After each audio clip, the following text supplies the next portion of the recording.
splice. And again, you're left with a neat, strong splice. Alright, here's a quick splice demonstration on the model 144 Plus and the 144 Plus E. For wool, it's best to cut first, so you place the yarns in the chamber and then you pull down on the razor blade and splice. So you push the button so the pad comes across just to hold the yarn in place. Then you cut the yarn and then you splice.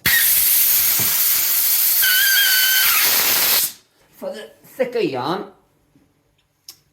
you can splice it in the same normal 144, but for higher strength you need a slightly longer tail. Clamp it in place, you cut down, but that's too long of a tail. The operator needs to bring it in just so you have roughly a centimetre, not to the knife, just a centimetre.